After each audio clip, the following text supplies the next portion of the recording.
নমস্কার শ্রোতা বন্ধুরা, স্বাগত জানাই আপনাদের গল্পের আসরে। আশা করি আপনারা খুব ভালো আছেন। আজকে আমাদের নিবেদন লেখক রূপম রায়ের কলমে গোয়েন্দা নিখিলেশ বক্সী সিরিজের একটি রোমহর্ষক থ্রিলার সাসপেন্স গল্প অজানা খামের হুমকি। আর এই রকম রহস্য রোমাঞ্চ গল্প যদি আরও শুনতে চান, কি করতে হবে মনে আছে তো? সাবস্ক্রাইব করে আমাদের পাশে থাকুন। তাহলে আর বেশি কথা না বলে শুরু করি আজকের গল্প। আশা করি আপনাদের খুব ভালো লাগবে। নিখিলেশের সামনের চেয়ারে যে ভদ্রমহিলা বসে আছেন তার নাম নলিনী নস্কর। ভদ্রমহিলা এই কিছুক্ষণ হলো আমাদের বাড়িতে এসেছেন। এর মাঝেই রামুদা চা দিয়ে গিয়েছে। চায়ের কাপ অর্ধেক শেষ হয়ে এসেছে, তবে ভদ্রমহিলা এখনো কিছুই বলেননি। বুঝতে পারলাম তিনি ইতস্তত করছেন বা কিছু বলতে গিয়ে দ্বিধা বোধ করছেন। ওনাকে দেখেই নিখিলেশ বলেছিল, আচ্ছা নলিনী দেবী, আমার মন বলছে আপনার মনের অবস্থা তেমন একটা ভালো নেই।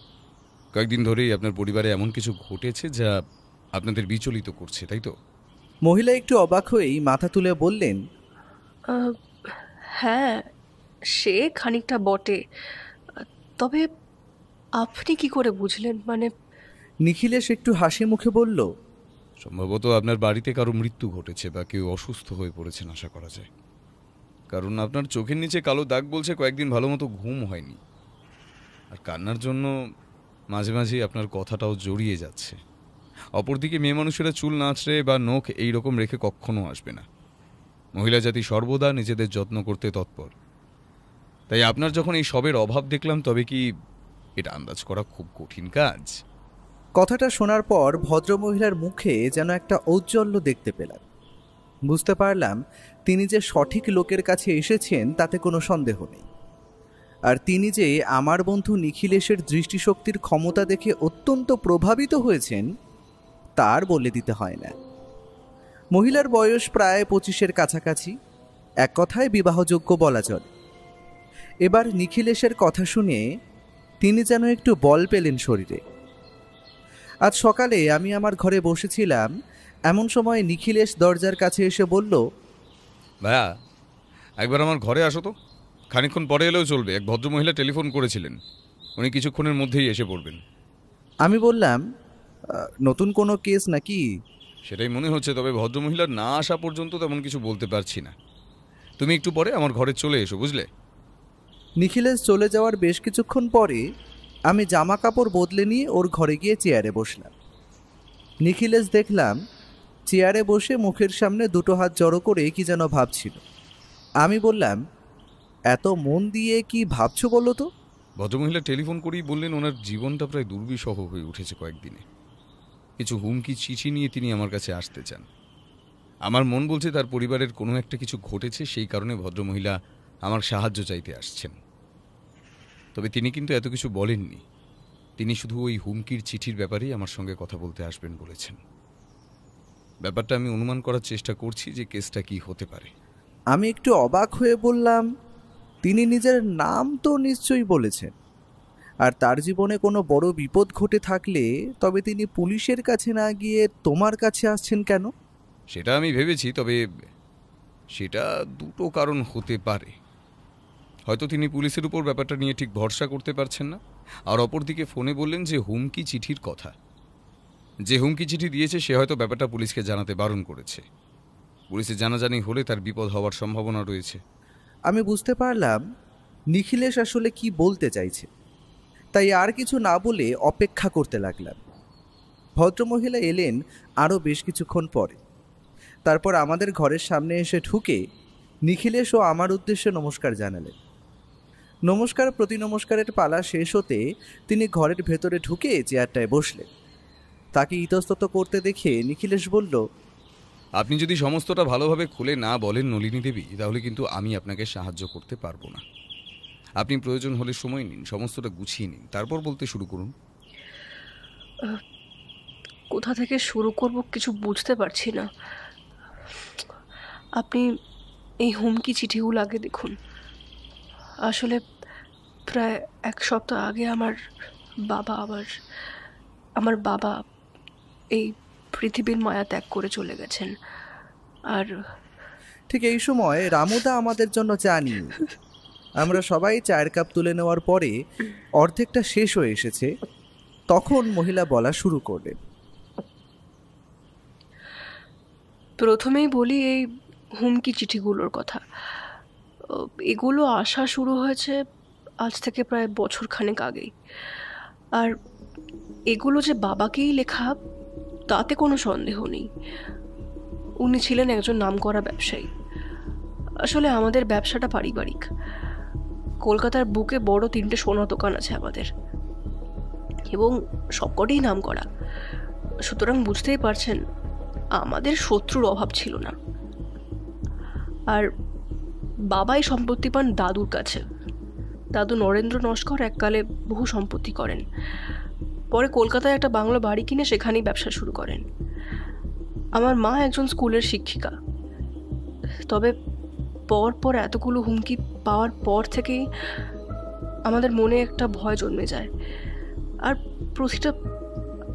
প্রতিটা চিঠিতেই দেখুন লেখা আছে যে যে বাবার সম্পত্তির ভাগ প্রেরকের দিতেই হবে। সম্পত্তির ভাগ প্রেরকের চাই, না হলে সে নাকি বাবাকে শেষ করে দেবে। আর বলতে পারেন বাবা চিঠিগুলো নিয়ে কোনোদিনও সেভাবে মাথা ঘামায়নি। তিনি বলতেন যে তার নাকি শত্রুর অভাব নেই, তাই নিছক ভয় দেখাবার জন্য তারা এরকম করছে। তবে যাই হয়ে যাক, এই সেদিন আমি তখন কয়েকজন ছোট ছোট বাচ্চাদেরকে পড়াচ্ছিলাম। সেই সময় ঘটে ঘটনাটি। আমার বাবার ঘর থেকে একটা তীব্র চিৎকার শুনতে পাই। যতক্ষণে ঘরে গিয়ে পৌঁছই আমরা, ততক্ষণে দেখি বাবা ছটফট করছেন মেঝেতে পড়ে। আমরা তাড়াতাড়ি হাসপাতালে নিয়ে যাওয়ার চেষ্টা করি, কিন্তু রাস্তাতেই ওনার মৃত্যু হয়। এমন অস্বাভাবিক মৃত্যু কি করে হতে পারে এটা কেউ বুঝতে পারি না। আর আমাদের পরিবারে একটা সম্মান আছে, আপনারা আশা করি জানেন সেটা। তার জন্য কেউ চায় না যে বাড়িতে আইনের লোক বা পুলিশ এইসব আসুক। তাই আমাদের বাড়ি থেকে ব্যাপারটাকে চেপে দেওয়া হয়েছে। পুরো ঘটনাটাকেই একটা সাধারণ মৃত্যু বলে মেনে নেওয়া হয়েছে, কিন্তু আমার বিশ্বাস বাবার মৃত্যুটা স্বাভাবিক নয়। আর আমি নিজের বাবাকে প্রচণ্ড ভালোবাসি, তাই এই ব্যাপারটা সবাই মেনে নিলেও আমি মানতে পারিনি। সম্মান বাঁচাতে একটা অন্যায় ধামাচাপা পড়ে যাবে, এইটা আমি মেয়ে হিসেবে কি করে মানব? তাই আমি চাই যে আপনারা আমার বাড়ি চলুন, সেখানে গিয়ে ব্যাপারটাকে তদন্ত করুন। আশা করি আপনি এই রহস্যের সমাধান করতে পারবেন নিখিলেশ বাবু। আপনার বুদ্ধির উপর আমার ভরসা আছে। তবে আজ সন্ধ্যাতেই আপনার বাড়িতে যাব আমরা, তাতে কোনো আপত্তি নেই তো আপনার? না না, কোনো আপত্তি নেই। আমি বাড়িতেই থাকবো, আপনারা নির্দ্বিধায় আসুন। আমার বাবার খুনিকে এত সহজে ছেড়ে দেওয়া যাবে না নিখিলেশ বাবু। আমি চাই খুনির শাস্তি পাক। বলেই ভদ্রমহিলা বেরিয়ে গেলেন। তবে আমাদের কেসটা এখনো পুরোপুরিভাবে মাথায় ঢোকেনি। সবটা জানা যাবে সেই বাড়িতে গেলে। কি রহস্য অপেক্ষা করছে আমাদের জন্য সেই বাড়িতে, সেটা ভেবেই আমার মন শিহরিত হয়ে উঠল। আসলে খুনের কেস হলেও কেন জানি না আমার মনে হলো ব্যাপারটা কেমন যেন ধামাচাপা দেওয়া হচ্ছে। কি কারণে এমনটা করা হচ্ছে? কি রহস্য লুকিয়ে আছে সমস্ত ঘটনার পেছনে? কেনই বা খুন করা হলো নলিনী দেবীর পিতাকে?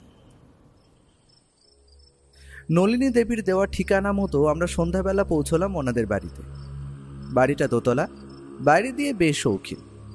সহজেই অনুমান করা যায় এনাদের আর্থিক সচ্ছলতার ছাপ। তবে বাড়িতে প্রবেশ করার সাথে সাথেই দরজা খুলে যেভাবে আমাদের অভ্যর্থনা করা হলো, তার জন্য আমরা একদমই প্রস্তুত ছিলাম না। এমন যে কিছু হতে পারে তা আমরা স্বপ্নেও কল্পনা করতে পারি। নিখিলেশ দরজায় টোকা দেওয়ার সাথে সাথে দরজা খুলে দিলেন একজন বয়স 35-এর ভদ্রমহিলা। আর খুলেই জিজ্ঞেস করলেন, কে আপনারা? কি চাই আপনাদের? নমস্কার, আমি মিস্টার বক্সি, আর পেশায় আমি একজন গোয়েন্দা। আপনার মেয়ে আমাকে একটি তদন্তের জন্য এই বাড়িতে আসতে বলেছিলেন। নলিনী দেবী কি বাড়িতে আছেন? মহিলা গোয়েন্দা কথাটা শোনা মাত্রই কেমন যেন তেলে বেগুনে জ্বলে উঠলেন। তারপর অত্যন্ত রাগেই বলে উঠলেন, কে আপনাদের এই বাড়িতে আসতে বলেছে শুধু শুধু? না, এখানে কিচ্ছু ঘটেনি, কোনো তদন্তর এখানে কিচ্ছু ব্যাপার নেই। আমার মেয়ে এখনো অবুঝ, সে তার বাবার মৃত্যুটা মেনে নিতে পারেনি, তাই সেই রকম কথা বলেছে। আমাদের বাড়িতে আইনের বা পুলিশের কোনো লোক প্রবেশ করুক, আমরা সেটা কোনোভাবেই চাই না। আপনারা আসতে পারেন, ধন্যবাদ। মহিলা দরাম করে আমাদের মুখের ওপর দরজাটা বন্ধ করে দিলেন। আমরা সেই সময় একটু ইতস্তত বোধ করছিলাম বটে, তবে নিখিলেশ বলল, এখন গিয়ে লাভ নেই, একটু 2 মিনিট এখানে দাঁড়িয়ে যাওয়া যাক।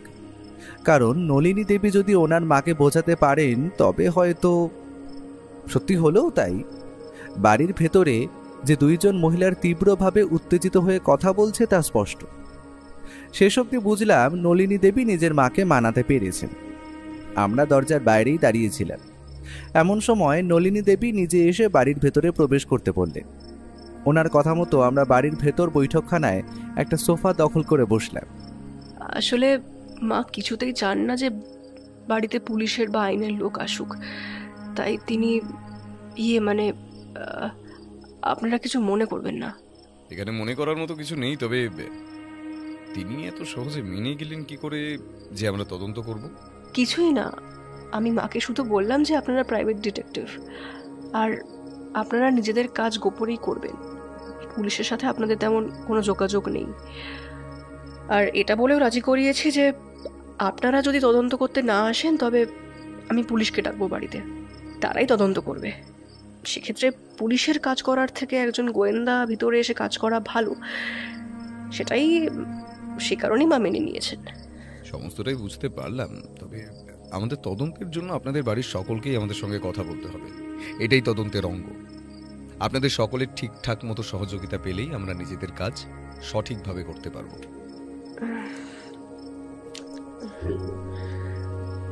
অসুবিধা নেই, আমাদের বাড়িতে আমার মা, বৃদ্ধা ঠাকুমা, অপরদিকে বৃদ্ধ দাদু, 3 জনই আপনাকে সব দিক দিয়ে সাহায্য করবে। আপনি তাদেরকে যা যা জিজ্ঞেস করতে চান করতে পারেন। আমি কিছু আপনাকেও জেরা করব সবার শেষে। ঠিক আছে, তাতে কোনো সমস্যা নেই, আপনি বাড়ির লোকজনের সাথে কথা বলুন। আমি আমার ছোট কাকা আর জ্যাঠামশাইকে খবর দিচ্ছি, ওনারাও আশা করি আপনার সঙ্গে কথা বলতে রাজি হবেন। আপনার জ্যাঠামশাইয়ের বয়স কত তো, এবং স্ত্রী আর কাকাও?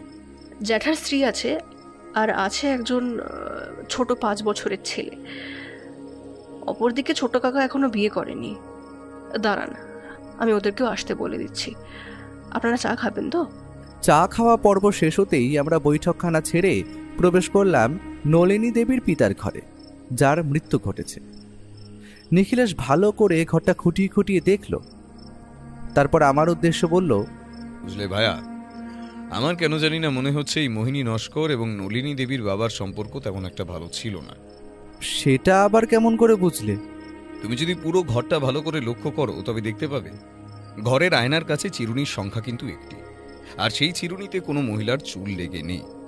অপরদিকে ঘরের মধ্যে যে ছবিটা বড় দেওয়ালে টাঙানো রয়েছে তাতে নলিনী দেবী, তার বাবা, অপরদিকে ওনাদের বৃদ্ধ ঠাকুমা এবং ঠাকুরদাদা থাকলেও মোহিনী দেবী নেই সেখানে। আর অপরদিকে একজন বিবাহিত দম্পতির ঘরে মহিলার আসবাব বা সামগ্রী থাকবে না তা হয় না। তাই সহজেই বুঝতে পারলাম মোহিনী দেবীর সঙ্গে ওনার স্বামীর সম্পর্ক মধুর ছিল না। বুঝলাম, তবে এখন কি করবে? এখন কাজ হলো সবার বয়ান নেওয়া, সবাইকে জেরা করে ঘটনার সম্পর্কে কে কতটা জানেন সেটা জানা। যেমন বলা তেমন কাজ। আমাদের ঘরে যিনি প্রথম প্রবেশ করলেন তিনি আর কেউ নন, মোহিনী নস্কর। ভদ্রমহিলা বোধ করি প্রথমবার আমাদের তাড়িয়ে দেওয়ার জন্য এখন একটু অপ্রস্তুত বোধ করছেন, তবু নিজেকে সামলে নিয়ে বললেন, নমস্কার, আমার নাম মোহিনী নস্কর। প্রথমবার না জেনেই আপনাদের সাথে এমন ব্যবহার করার জন্য আমি সত্যিই দুঃখিত এবং ক্ষমা প্রার্থী। আসলে কি জানেন তো, আমার আমার স্বামী বেঁচে থাকতে কোনোদিন এই বাড়িতে পুলিশ প্রবেশ করতে দেননি। তিনি আইন এবং আইনের দোরগোড়া থেকে অনেক দূরে থাকতে পছন্দ করতেন। আর কি দিন এলো বলুন তো, আজ আজ ও আর নারী মৃত্যুর তদন্তের জন্য আইনের সাহায্য নিতে হচ্ছে। আপনার মনের অবস্থাটা আমরা বুঝতে পারছি মোহিনী দেবী, তবে আপনাদের উচিত ছিল ওনার এই রহস্যজনক মৃত্যুর পরে বডিটা পোস্টমর্টম অন্তত করে রাখা। এই বাড়ির গুরুজন অর্থাৎ আমার শ্বশুরমশাই সুবিমন নস্কর, ওনার কথাই এই বাড়িতে শেষ কথা। তিনি বাড়িতে পুলিশ আসতে দেবেন না বলে পোস্টমর্টম করতেও বারণ করলেন। আর যে চলে যাওয়ার সে তো চলেই গেছে, তিনি তো আর ফিরে আসবেন না, তাই আর কি। আচ্ছা মোহিনী দেবী, বলুন তো, ঘটনাটা যেদিন ঘটেছিল তার আগে ঠিক কি হয়েছিল? কোনো না কোনোভাবে তো ওনার শরীরে কিছু প্রবেশ করেছিল, তার জন্যই এমন নির্মম পরিণতি। সেটা আমরা বলতে পারবো না। সেদিন ছিল আর সব দিনের মতোই সাধারণ দিন। তিনি বাড়িতে বসে সাধারণভাবেই খবরের কাগজ পড়ছিলেন। আমার মেয়ে নলিনী সেই দিন একটা কেক নিজের হাতে বানায়। আমরা সবাই সেই কেক তৃপ্তি করে খেয়েছিলাম। তবে সেই কেক যখন উনি খান তার কয়েক ঘন্টার মধ্যেই অদ্ভুত ঘটনাটি ঘটে যায়। তার মানে আপনি বলতে চাইছেন যে কেকের মধ্যেই কিছু মেশানো ছিল, যার জন্য মৃত্যু ঘটেছে ওনার? অবশ্যই না, তার কারণ হচ্ছে কেক তো আমরা বাড়ির সকলে খেয়েছিলাম না। তবে কিভাবে ওনারই খালি এমন পরিণতি ঘটলো? আমার তো মনে হয় উনি সাধারণভাবেই হৃদযন্ত্র বিকল হয়ে যাওয়ার কারণে মারা গেছেন। ডাক্তারও তো তাই বলছে। শুধু শুধু আমার মেয়ে আপনাদের ডেকে বিরক্ত করছে, আর কিচ্ছু না। তবে আপনার ধারণা হলো এই মৃত্যু স্বাভাবিক, তাই তো? ঠিক আছে, আপনার সঙ্গে আপনার স্বামীর সম্পর্ক কেমন ছিল একটু বলতে পারবেন?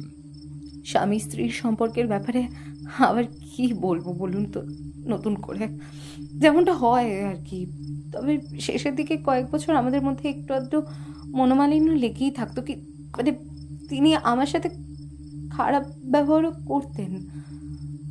তবে সেই সব কথা আপনাদের তদন্তের কোনো কাজে আসবে বলে আমার তো মনে হয় না। ঠিক আছে মোহিনী দেবী, আমার প্রশ্ন এখানেই শেষ। আপনি একটা কাজ করুন, আপনার শ্বশুর মশাইকে এই ঘরে পাঠিয়ে দিন। ভদ্রমহিলা বেরিয়ে যাওয়ার পরেই ঘরে প্রবেশ করলেন একজন ৬০ থেকে ৬৫ বছরের বৃদ্ধ। হাতে একটা লাঠি, পরনে আস্তিনের সাদা কাজ করা পাঞ্জাবি এবং ফতুয়া। বয়স্ক ভদ্রলোককে দেখে আমরা উঠে দাঁড়িয়েছিলাম। তার জন্য তিনি আমাদের হাত দেখিয়ে বসতে বললেন। নমস্কার সুবিমল বাবু, আপনার কথা আপনার বৌমার থেকে শুনলাম, তবে আপনারও কি মনে হয় আপনার ছেলের মৃত্যুটা স্বাভাবিক? দেখো নিখিলেশ, তোমার মতো উঠতি গোয়েন্দার নাম আমি পেপারে কয়েকদিন ভালোই শুনেছি, আর তোমার বুদ্ধির পরিচয়ও পেপারে বহুবার পেয়েছি। তবে তোমার মতো বুদ্ধিমান মানুষ কেন এই ব্যাপারটা নিয়ে মাথা ঘামাচ্ছ সেটা বুঝতে পারলাম না। এত সাধারণ এক মৃত্যুর ঘটনা। খোকা সেদিন সকাল সকাল প্রতিদিনের মতো দোকানে যাবার জন্য তৈরি হচ্ছিল। এমন সময় কোনো কারণে তার হয়তো হৃদযন্ত্রে কোনো বিকল ধরা পড়ে, তার থেকেই মৃত্যু ঘটেছে। আর আমাদের পরিবারের ডাক্তার সেটাই কনফার্ম করেছে। তাই আর আমি পোস্টমর্টেমও করতে দিইনি। নলিনী দিদিমণি যে কেন বোকার মতো তোমাদের ডেকে সময় নষ্ট করছে সেটা বুঝতে পারছি না। তুমি বিচক্ষণ আর বুদ্ধিমান মানুষ, তাই আমার যা বলার বলা হয়ে গেল। তোমরা এবার তদন্ত এগিয়ে নিয়ে যাবে না বন্ধ করবে সেটা তোমাদের ব্যাপার। তবে আর একটা কথা যেটা তোমাদের জানা উচিত, অপরদিকে ছেলেটা যে কয়েক মাস আগে থেকেই সম্পত্তি ভাগ করে দেবার জন্য কেন আমার সাথে ঝামেলা করছিল সেটা বুঝতে পারছিলাম না। আমার অন্য দুই ছেলে কিন্তু কোনোদিন এই দাবি করেনি, সেটার জন্য আমার খারাপ লাগে। তবে এখন যা বুঝতে পারছি, সম্পত্তিটা ভাগ করে দিলেই হতো। তখন ছেলেটা আমার শান্তিতে মরতে তো পারত। জানো তো নিখিলেশ, আমার এত বড় সম্পত্তি, সেটার ভাগ হলে কে কত পাবে তার আন্দাজ করতে পারছো আশা করি। তবে আমার মনে হয় কোনো কিছুই অতিরিক্ত ভালো নয়, তা ভবিষ্যৎকে বিনষ্ট করে। ছেলেটা যে আমার ওই পথে চলে যাবে, ঠিক আছে। যাই হোক, এখন উঠি আমি। ভদ্রলোকের চোখে দেখলাম সামান্য জল। তিনি সেটা মুছে উঠে দাঁড়ালেন। তারপর যেমন লাঠি ঠকঠক করতে করতে এসেছিলেন তেমনই ঘর দিয়ে বেরিয়ে গেলেন। এরপরে ঘরে প্রবেশ করলেন বৃদ্ধা সুবিমল বাবুর স্ত্রী।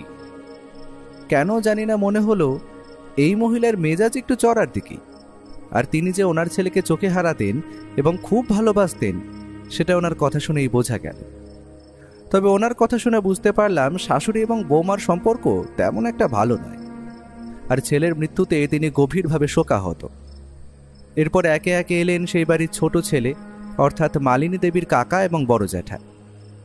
প্রত্যেকেরই বিশ্বাস এই মৃত্যুটা স্বাভাবিক, আর এটাও জানা গেল যে 3 জন ভাইয়ের মধ্যে সুবিমল বাবু আগে থেকেই উইল করে সমস্ত সম্পত্তির ভাগ সমানভাবে করে দিয়েছিলেন। আর এটাও জানতে পারলাম যে বৃদ্ধ সুবিমল বাবু ওনার মেজ ছেলের মৃত্যুর পর তার সমস্ত সম্পত্তি ওনার বৌমাকে দেবেন, মানে মোহিনী দেবীকে। আর দোকানের ব্যবসায় তিনি ছেলে সমানভাবে সহযোগিতা করত। তবে সবথেকে বেশি দোকানের কাজ সামলাতো ওনার মেজ ছেলে। এখন বড় ছেলে নিজের কাঁধে সমস্ত দায়িত্ব তুলে নিয়েছেন। কথায় কথায় জানা গেল ছোট ছেলেটির একটু রেসের মাঠে যাওয়ার এবং মাদক দ্রব্যের প্রতি আসক্তি আছে। ওনারা একটু চলে যাওয়ার পর সবশেষে এলেন নলিনী দেবী। কিছু কি বুঝতে পারলেন নিখিলেশ বাবু? দেখুন, আমার বিশ্বাস অটুট, সেই জন্য পরিবারের সবার বিরুদ্ধে গিয়ে এই মামলা আমি এগিয়ে নিয়ে যাচ্ছি। আর রাত দিন আমাকে সেটার জন্য কথা শুনতেও হচ্ছে, বুঝতেই পারছেন। আমি আমি আপনাদের উপর ভরসা রাখছি নিখিলেশ বাবু। আমি চাই আমার বাবাকে যে বা যারা হত্যা করেছে তাদের যেন কঠিন থেকে কঠিনতম শাস্তি হয়। ধৈর্য ধরুন নলিনী দেবী। আপনার মায়ের কাছে শুনলাম যেদিন ঘটনাটি ঘটেছে সেই দিনই আপনি একটি কেক বানিয়েছিলেন, আর সেই কেক খাওয়ার পর এই 1 ঘন্টার মধ্যে আপনার পিতার এমন পরিণতি ঘটে। আপনি এর ব্যাপারে কি বলতে চান? কেক তো সবাই খেয়েছিল এবং ফ্রিজে এখনো সেই কেকের কিছুটা অংশ রয়ে গেছে। আমার মা যেটা খায়নি সেটাই এখনো আছে। আপনার দরকার পড়লে আপনি সেটাকে নিয়ে যেতে পারেন এবং তাতে যদি কিছু মেশানো থাকে সেটাও পরীক্ষা করতে পারবেন। আপনার পিতার সঙ্গে আপনার মায়ের মনোমালিন্যের কারণ কি জানতে পারি? খুব সহজ নিখিলেশ বাবু। আমার বাবা চাইতেন যে ওনার স্ত্রী একজন হাউসওয়াইফ হবেন। স্কুলে গিয়ে পড়ানো বা চাকরি করা স্ত্রী তার কোনোদিনও পছন্দ ছিল না। কিন্তু আমার দাদুর জোড়াজুড়িতে তিনি বিয়ে করতে রাজি হন। বিয়ের পর বাবা সব মেনে নিয়েছিলেন এবং তাদের সম্পর্ক মধুরই ছিল। কিন্তু কেন জানি না এই 25 বছর পর ওনাদের মধ্যে একটা সম্পর্কের ভাঙন দেখা দিয়েছিল। সেটার কারণ অবশ্য আমি বলতে পারবো না। যে কেকটা আপনি বানিয়েছিলেন সেটা সেই দিন কে কে খায়, এবং সব থেকে বড় প্রশ্ন, আপনার বাবাকে সেটি কে দিতে চায়? আমার ছোট ছাত্রছাত্রীরা, বাড়ির সবাই সেই কেক খেয়েছিল। আর সেই সময় আমার হাতে কাজ থাকায় বাবার ঘরে কেকটা আমার এক ছাত্র গিয়ে ওনাকে দিয়ে আসে। তবে এমন প্রশ্নের কারণ কি বলুন তো? তদন্ত করতে হলে যে সব দিক থেকেই করতে হবে নলিনী দেবী, এটা তদন্তের অংশ। তবে আগের দিনের বেঁচে যাওয়া কেকটা আমায় দিন, আমি সেটা পরীক্ষা করতে দেব। আজ তাহলে উঠি, কেমন? আমরা সেই দিনের মতো সেখান থেকে বাড়িতে ফিরে আসি। আসার পথেই কেকটা পরীক্ষা করার জন্য দিয়ে দেয় নিখিলেশ, এবং অনুমান মতো তাতে কোনো বিষ জাতীয় কিছু ছিল না। তবে কেন এবং কিভাবে মৃত্যু ঘটল নলিনী দেবীর পিতার?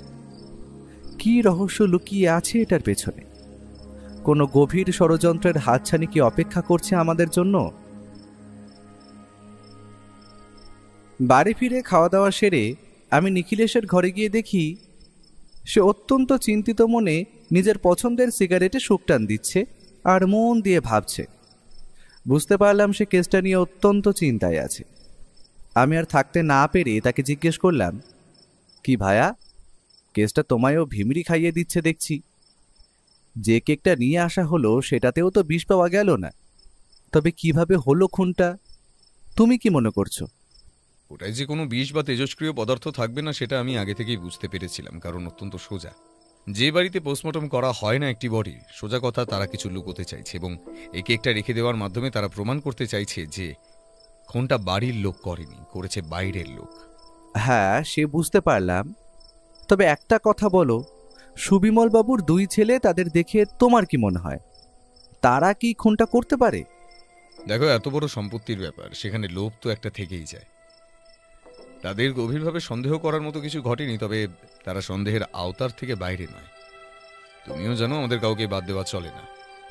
তবে আমার মন বলছে একটা অন্য কথা। ধরো, মোহিনী দেবী নিজের সম্পত্তি তাড়াতাড়ি বাগাবার জন্য তার স্বামীকে তো খুন করতেই পারেন। আর আমরা এটাও জানি যে তাদের মধ্যে অনেক দিন ধরেই মনোমালিন্য চলে আসছে, সুতরাং এই সম্ভাবনা তো ফেলে দেওয়া যায় না। এটার সম্ভাবনা খুবই কম। একজন স্ত্রী তার স্বামীকে হত্যা করা এত সহজ বিষয় নয়। অপরদিকে বাড়িতে যেখানে এতজন লোক একসঙ্গে বসবাস করছে, সুতরাং এই ঘটনা একা পরিকল্পনা মাফিক সাজিয়ে বাস্তবায়িত করা সহজ ব্যাপার নয়। ভেবে দেখো, আমরা কিন্তু এখনো হুমকি চিঠির প্রেরককে খুঁজে পাইনি। সেই যদি আসল খুনি হয়, তবে তাকে সন্দেহ করাটা প্রথম কার্যের মধ্যে পড়ে। জানো তো বন্ধু, আমার সব থেকে আশ্চর্যের লাগছে এবং সব থেকে বেশি ভাবাচ্ছে তা হলো ভদ্রলোক কেন তার বাবার কাছ দিয়ে সম্পত্তির ভাগ আগে ভাগে বুঝে নিচ্ছিলেন। বাপ ছেলের মধ্যে কি কোনো দ্বন্দ্ব সৃষ্টি হয়েছিল, অথবা অন্য কোনো কারণ রয়েছে? যেহেতু তারা 3 ভাই, সুতরাং সঠিক সময় 3 জনেই নামেই যাবে সেটা সবাই জানতো, তবে ওনার তাড়াহুড়োর কারণ কি? তুমি এতগুলো রহস্যের দিক তুলে ধরছো যে ব্যাপারটা পুরোটাই আমার কাছে কেমন ধোঁয়া ধোঁয়া লাগছে। এসব এত কঠিন রহস্যের জাল কাটা আমার কম্য নয় বাপু। ওই কাজটা বরং তুমিই করো। পরের দিন ও আমায় বলল সে আমায় নিয়ে কোথাও একটা বেরোবে, তাই তৈরি হয়ে বেরিয়ে পড়লাম তার সাথে। তবে অবাক করা কাণ্ড, গন্তব্যে পৌঁছে দেখলাম যে নলিনী দেবী আমাদের জন্য সেখানে অপেক্ষা করছেন। তবে আমাদের আসতে দেখে তিনি দ্রুত কাছে এগিয়ে এসে নিখিলেশের হাতে তুলে দিল একটা নতুন চিঠির খাম। আর তাতে যে অন্য একটা নতুন হুমকি চিঠি অপেক্ষা করছে সেটা আর বলে দিতে হয় না। তিনি এবার আমাদের উদ্দেশ্যে বললেন, নিখিলেশবাবু, এই চিঠিখানা অত্যন্ত গুরুত্বপূর্ণ, এটাকে মন দিয়ে পড়বেন। আগের হুমকি চিঠিগুলো দিয়ে আপনি অতটা কিছু বুঝতে না পারলেও এইটা আপনাকে অনেকটাই সাহায্য করবে। এটা আমার মা লুকিয়ে রেখেছিলেন, আমি অত্যন্ত কষ্টে এটাকে চুরি করে এনেছি। বাড়িতে সবার নজর এড়িয়ে এটা আপনাকে দেওয়া কোনোভাবেই সম্ভব ছিল না, কারণ বাড়িতে আবার এই তদন্ত নিয়ে আমায় খুব কথা শোনাচ্ছে। তবে আপনারা কিন্তু নিজেদের কাজ থামাবেন না, তদন্ত চালিয়ে যাবেন।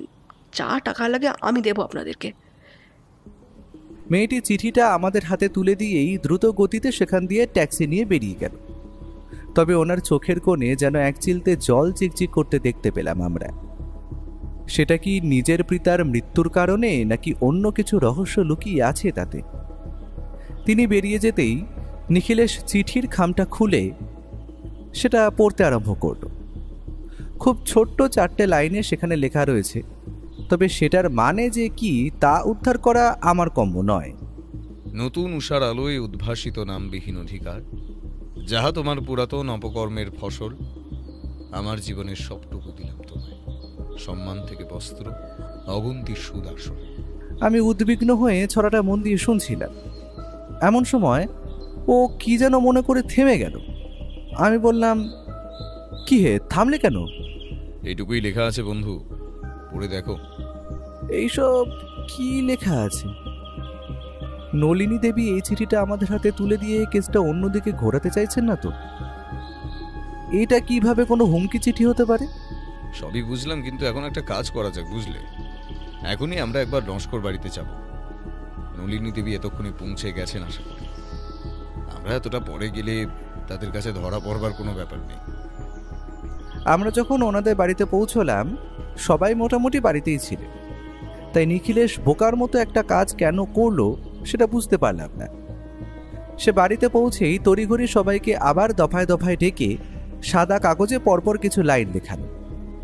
পরে বুঝেছিলাম সে চিঠিতে লেখা হাতের লেখার সাথে বাড়ির কারোর লোকের হাতের লেখার মিল আছে নাকি সেটা পরীক্ষা করতেই এমন কাজ করেছিল। পরে বাড়ি ফেরার সময় আমরা পুলিশ স্টেশনে গিয়ে হ্যান্ডরাইটিং এক্সপার্টের কাছ থেকে চিঠির লেখা এবং পরিবারের সকলের হাতে লেখা মিলিয়েও কোনো মিল পেলাম না। তার পরের দিনটাও এইভাবেই কাটল। রহস্যের জট এতটা জটিলভাবে বেঁধেছে যে তার উদ্ধার করার ক্ষমতা শুধু তারই আছে। তবে সে বিকেলের দিকে কেন বাড়ি দিয়ে বেরোলো, আবার 2 ঘন্টার মধ্যে ফিরেও এলো, সেটা বুঝতে পারলাম না। তারপরের দিন সকালে ঘুম থেকে উঠেই সে তাড়াতাড়ি আমায় বলল, বন্ধু, আসল দোষী ধরা পড়ে গেছে। এবার সমস্ত পরিবারের কাছে সবটা খুলে বলবার সময় উপস্থিত। ফোন করে বলে দাও, তারা যেন সত্যিটা জানার জন্য প্রস্তুত থাকে। কথাটা শুনে তো আমি অবাক, কারণ পুরো কেসটাই আমি ওর সাথেই ছিলাম। শুধু 1-2 বার সে কাজের জন্য একা বেরিয়েছিল। তবে আমার মাথায় কিছু না আসলেও সে কিভাবে পুরো ব্যাপারটা রহস্য উদ্ধার করলো সেটা জানার জন্য আমার মন উৎসুক হয়ে উঠল। আমি আগে ভাগে ব্যাপারটা পুরো জানার চেষ্টা করলাম ওর কাছে, কিন্তু সেই চেষ্টা আমার বৃথাই হলো। সে আমায় ঠিক ওই মাঝ নদীতে ফেলে অথবা রহস্যের মাঝখানে ফেলে দিয়ে পালিয়ে গেল। পরে জেনেছিলাম অনেকদিন ধরেই একটি মহিলা নাকি আমাদের ফলো করছিল। নস্কর বাড়ি থেকে আমরা যেইখানে যেতাম, মহিলা নাকি আমাদের সেইখানেই ধাওয়া করে পৌঁছে যেত। ও সেটা বুঝতে পেরে মহিলা যে কে সেটা জানতে তার পেছনে পুলিশি পাহারা বসে। ওই এক কথায় চোরের ওপর বাটপাড়ি আর কি। সেই দিন আরেকটু খুঁটিয়ে তাকে পুরো ব্যাপারটা জিজ্ঞেস করায় সে সবটা খুলে বলল। আচ্ছা ভাইয়া, তোমার কি মনে আছে আমরা যে প্রথম দিন নস্কর বাড়িতে গিয়ে শুনেছিলাম মোহিনী নস্করের কাছ থেকে শেষবার তার স্বামী নাকি তার মেয়ের তৈরি করা একটি কেক নলিনী দেবীরই এক ছাত্রের হাত থেকে খেয়েছিলেন? তাতে কি প্রমাণ হয়? অপরদিকে যে মহিলা আমাদের ফলো করছিলেন, পুলিশ নিয়ে তার বাড়ি গিয়ে জেরা করতে হয় আমাদের। আর আমাদের কাছে সেই থেকেই উঠে আসে একটা অপ্রিয় সত্য। তা হলো নলিনী দেবী তার বাবার একক সন্তান নন। কারণ ভদ্রলোকের সোনার দোকান ছিল, আরেকজন মহিলা তার দোকানে মাঝে মাঝেই আসতো সোনার জিনিস কিনতে। তাদের মধ্যে ভাব ভালোবাসা হয় এবং সেই মহিলার স্বামী থাকতেন বিদেশে। দীর্ঘ 10 বছর সে দেশে ফেরেনি। সুতরাং নলিনী দেবীর পিতার সঙ্গে সেই মহিলার সম্পর্ক অত্যন্ত গাঢ় হয়ে ওঠে এবং সেটা শারীরিক সম্পর্কেও স্বীকৃতি পায়। সুতরাং বুঝতেই পারছো এর মধ্যে কি ঘটেছে। আর সেই মহিলাটির একটা ছেলে আছে যার বয়স ওই 8 বছরেরই কাছাকাছি। মোহিনী দেবীর শ্বশুর এবং শাশুড়ি এই সবটাই নিজের কানে শুনেছিলেন হালকা হালকা। ছেলে যে একটা পরকীয়ার সঙ্গে যুক্ত হয়ে পড়েছে তারা সেটাও বুঝতে পারেন। অপরদিকে বাড়িতে স্বামী স্ত্রীর মধ্যে বাড়তে থাকা ঝগড়া বা মনোমালিন্য, অপরদিকে ধনী পরিবারের ছেলেদের সমস্ত দোষ গুণ মাফ করে দেওয়া হয়, এটা তো তুমি জানো। সেরকমই ঘটল। বৃদ্ধ মা তার ছেলের ব্যাপারটা যতটা সম্ভব চেপে যাওয়ার চেষ্টা করলেন। যে মহিলার সঙ্গে তিনি সম্পর্কে জড়ান তার নাম হলো রোহিণী। তবে একটা বড় ব্যাপার হলো, রোহিণী নামের মহিলা তার সংসার ছেড়ে সহজে বেরিয়ে আসতে পারলেও নলিনী দেবীর বাবা তা পারেননি। অপরদিকে নিজের ছোট ছেলেকে বাদ দিয়ে রাখতেও পারলেন না তিনি। তাই ছোট ছেলেটিকে পড়তে পাঠান তারই মেয়ে নলিনী দেবীর কাছে। এর মাধ্যমেই ছোট ছেলেটি এবং রোহিণী নামের মহিলার রোজ যাতায়াত থাকবে সেই বাড়িতেই। তবে সেই সব কিছুর আভাস একটু একটু করে পাচ্ছিলেন শিক্ষিকা মোহিনী নস্কর। তার স্বামী যে অন্য এক মহিলাকে বাড়িতে ঢোকাবার চেষ্টা করছেন সেটাও তার কাছে স্পষ্ট হলো ধীরে ধীরে। তারপর বাড়িতে শাশুড়ি বৌমার মধ্যে শুরু হলো আরও বেশি পরিমাণে কলহ বিবাদ। অপরদিকে সোনার ব্যবসায় চলছে কয়েকদিন থেকেই রেশারেশি। তাই হুমকি চিঠিগুলো সেই শত্রু দিয়েছে এমন প্রমাণ করা সহজ। সেটাই করলেন রোহিণী দেবী এবং হুমকি দেওয়া শুরু করলেন নলিনী দেবীর পিতাকে। আর সেই জন্যই সম্পত্তির ভাগ চাইতে গিয়েছিলেন নলিনী দেবীর পিতা সুবিমল বাবুর কাছে। বৃদ্ধ পরকীয়ার কথা জানতেন, তাই তিনি শক্তভাবে তার বিরোধ করেন। এরপর আসতে থাকে একটার পর একটা হুমকি চিঠি, যেগুলো এখন পড়ে আছে আমাদের ড্রয়ারে।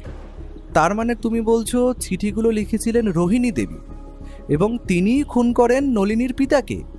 কে খুন করেছে সেটা তো আমি এখনো বলিনি ভাইয়া, সেটা যে ক্রমশ প্রকাশ্য। তবে খুনটা করলো কে? রোহিণী দেবী তো মনে হচ্ছে। তার কারণ হলো নিজের ন্যায্য অধিকার না পেয়ে তিনিই তো রাগের বশে ছেলেকে দিয়ে কেকের মধ্যেই বিষ প্রয়োগ করে খুন করাতে পারেন। তুমি একটা ব্যাপার ভালো করে লক্ষ্য করো বন্ধু, রোহিণী দেবীর ছেলে সব থেকে বড় উদাহরণ লোকটির পরকীয়ার। সেক্ষেত্রে তিনি তো ছেলেটিকে সবার সামনে দাঁড় করিয়ে টাকা চাইতে বা সম্পত্তির ভাগ চাইতে পারতেন আগে। তবে তিনি কিন্তু তা করেননি। এমনকি তিনি দ্বিতীয় স্ত্রী হিসেবে স্বীকৃতিও দাবি করতে পারতেন, তবে সেটা মহিলা করেননি, কারণ তিনি কোনো রকম সম্মানহানির ভয় করতেন। তবে সেই হুমকি চিঠিগুলো লিখে খালি জানিয়ে দিতেন যে সেই বাড়িতে তার ছেলেও অধিকার আছে, সুতরাং তিনি যে খুনটা করবেন না এটা স্পষ্ট। তবে খুনটা করলো কি? আমার মাথায় তো কিছুই ঢুকলো না। তুমি তো ব্যাপারটা আরো জটিল করে দিলে হে। আমি যেটা সন্দেহ করছি সেটা যদি সত্যি হয়, তার জন্য আমার চাই প্রমাণ, আর প্রমাণ ছাড়া নিখিলেশ কথা বলে না। সুতরাং একটা ফাঁদ পাততে হবে ভাইয়া। সব হবে, চিন্তা নেই, এত তারা কিসের। যা হবে কাল সকালে। তুমি নস্কর বাড়িতে ফোন করে জানিয়ে দিও কাল আমরা আসছি সমস্ত সমস্যার অবসান ঘটাতে, আর তোমারও মনের সমস্ত রহস্যের জট খুলতে। কি এবার খুশি তো ভাইয়া? সেদিন রাতটা যে কি কৌতূহলের মধ্যে কাটলো সেটা বলে বোঝাতে পারবো না। রোহিণী দেবীর ভাগ্য যে কি হতে পারে সেটা সম্বন্ধে আমার তখনও কোনো ধারণাই নেই। খুনি কি উনি নাকি অন্য কেউ? ও কি ফাঁদ পাতার কথা বলছে? পরের দিন সকাল 10টা বাজতে না বাজতেই আমরা পৌঁছে গেলাম নস্কর বাড়িতে। আমি আগে থেকেই বাড়ির সবাইকে একসাথে থাকতে বলেছিলাম, তারা সবাই সেই অনুরোধ রেখেছে। সাথে নিখিলেশ রোহিণী দেবী এবং তার ছোট ছেলেটিকে সাথে এনেছিল। কেন সেটা ঠিক বুঝতে পারলাম না। আর ওর সাথে এসেছিল দাসবাবু এবং জনা 5 পুলিশের লোক। এই তো সবাই একসঙ্গেই আছেন দেখছি, খুব ভালো হলো। এবার তবে কাজটা শুরু করা যাক।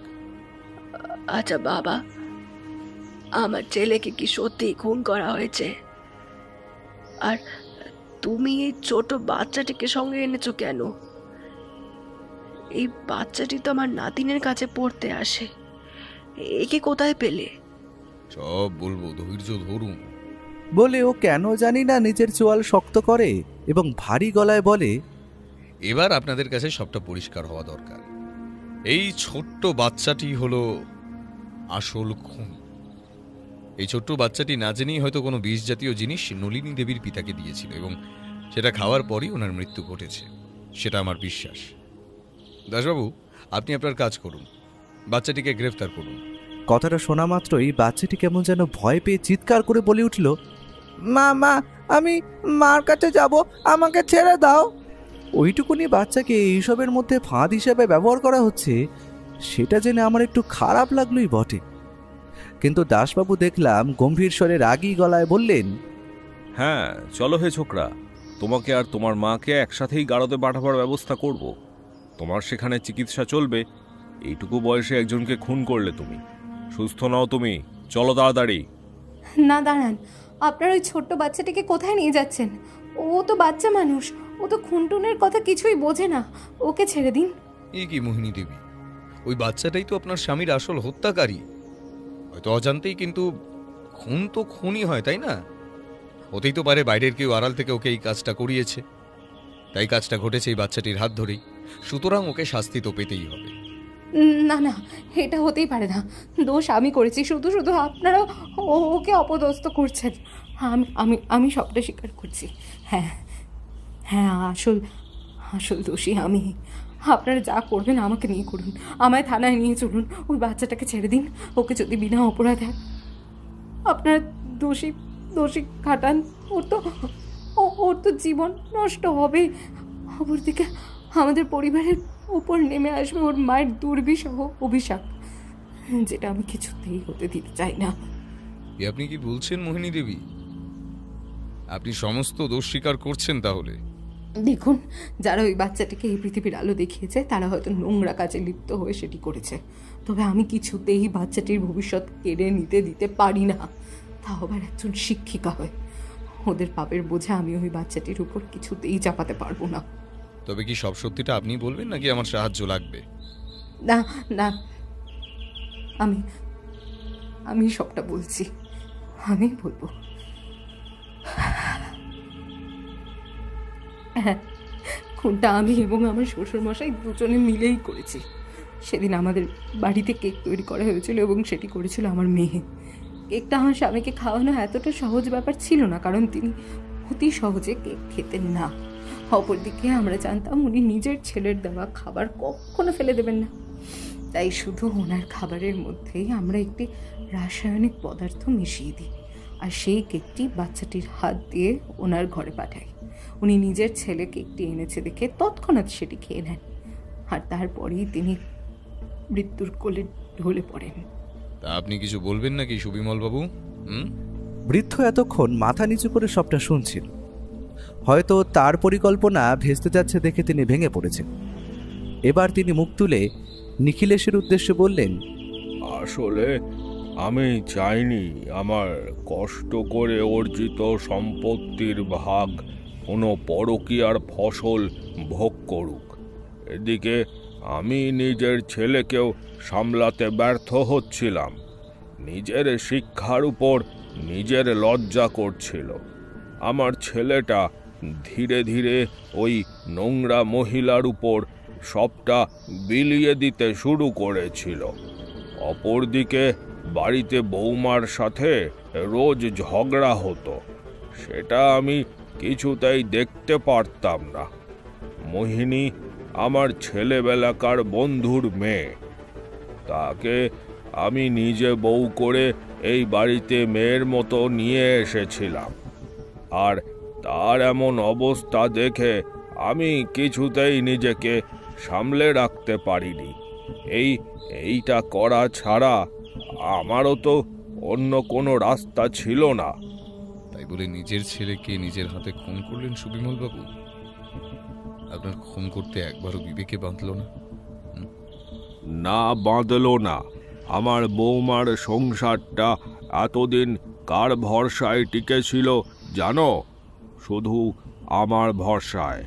আমি যবে থেকে জানতে পেরেছি আমার ছেলের বাইরে একটি অবৈধ সংসার আছে, তবে থেকে আমি নিজের বৌমাকে মুখ দেখাতে পারছিলাম না। আমার স্ত্রী সবটাই মেনে নিতে পারলেও আমি কিছুতেই সেটা মানতে পারতাম না। বাবা হয়ে ছেলের এমন নোংরা এবং উচ্ছৃঙ্খল জীবন কিছুতেই আমার মতো লোকের মেনে নেওয়া সম্ভব নয়। আর শেষের কয়েকদিন সে আমার বাড়ির দলিলের ভাগ বারবার আমার কাছে এসে চাইছিল। ছোটখাটো ঝগড়াও হচ্ছিল প্রতিনিয়ত। আর তখনই বুঝতে পারি সে পরকীয়ার ফসল ওই ছেলেটির নামে সম্পত্তির ভাগ রেখে যেতে চায়। আর সত্যি আমি সেটা মেনে নিতে পারিনি। আমি পারিনি আমার রক্ত জল করা টাকার সম্পত্তি অন্য কারোর হাতে তুলে দিতে।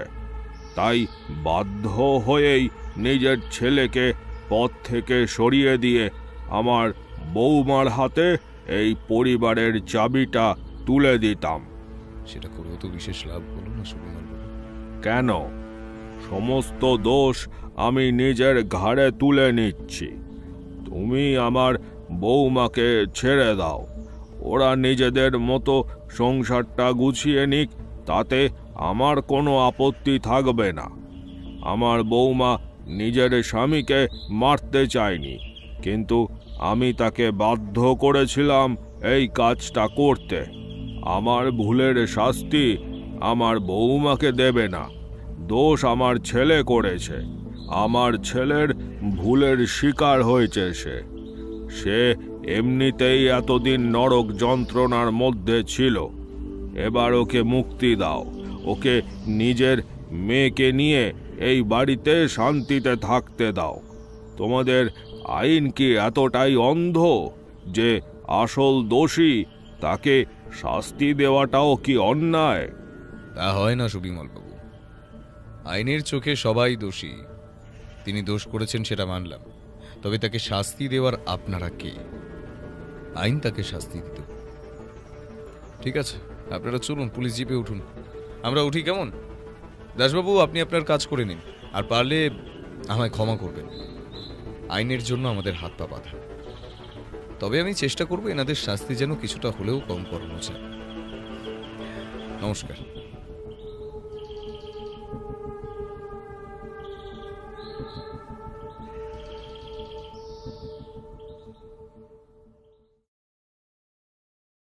আপনারা এতক্ষণ শুনছিলেন লেখক রূপম রায়ের কলমে গোয়েন্দা নিখিলেশ বক্সি সিরিজের একটি রোমহর্ষক থ্রিলার সাসপেন্স গল্প অজানা খামের হুমকি। তাহলে কেমন লাগলো আমাদের আজকের নিবেদন? কমেন্ট করতে ভুলবেন না কিন্তু। আর প্রতি সপ্তাহে এরকম দারুণ দারুণ সব গল্প শুনতে চ্যানেলটি সাবস্ক্রাইব করে আমাদের পাশে থাকবেন।